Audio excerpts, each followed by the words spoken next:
Online యాప్లో cricket betting నిర్వహిస్తున్న అంతర్రాష్ట్ర ముఠాను విశాఖపట్నం పోలీసులు అరెస్టు చేశారు.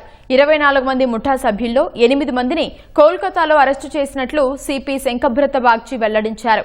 ఈ వ్యవహారంలో 500 కోట్ల రూపాయల లావాదేవీలు జరిగినట్లు చెప్పారు.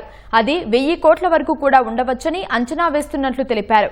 నిందితులకు చెందిన 234 బ్యాంక్ అకౌంట్లు గుర్తించామన్నారు.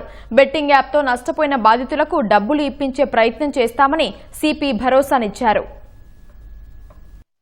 రవిశంకర్ అనే ఒక వ్యక్తి మాణిక వలసలో ఉంటారండి. అతని కంప్లైంట్ మీద ఈ కేసు కట్టడం జరిగింది. ఒక అక్వెంటెన్స్, ఒక వ్యక్తితో ఆయనకు పరిచయం ఉంది. ఆ వ్యక్తి పేరండి త్రినాథ్. ఆ త్రినాథ్ రామీ సర్కిల్ కోసం అకౌంట్ ఓపెన్ చేయమని చెప్పారండి. ఒక జగదీష్ అనే వ్యక్తికి ఈ అకౌంట్స్ హ్యాండ్ ఓవర్ చేస్తామని చెప్పారండి. తర్వాత రవిశంకర్ డైరెక్ట్గా త్రినాథ్ హెల్ప్ తీసుకోకుండా డైరెక్ట్గా జగదీష్తో మాట్లాడి మల్టిపుల్ అకౌంట్స్ ఓపెన్ చేశారండి.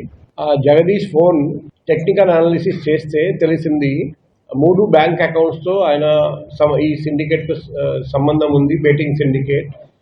జగదీష్ 2 పేర్లు చెప్పారండి.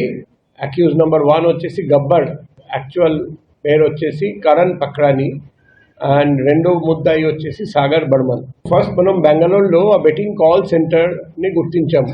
అక్కడ రేడ్ చేస్తే అక్కడ నుండి 15 మందిని మనం అరెస్ట్ చేయగలిగాము. కన్ఫెషన్ స్టేట్మెంట్, ముద్దాయిలు కన్ఫెషన్ స్టేట్మెంట్ బట్టి తెలిసింది మాస్టర్ మైండ్ వచ్చేసి కరణ్ పక్రాని అలియాస్ గబ్బర్. అతన్ని గుర్తించి తర్వాత అతన్ని పట్టుకున్నాం.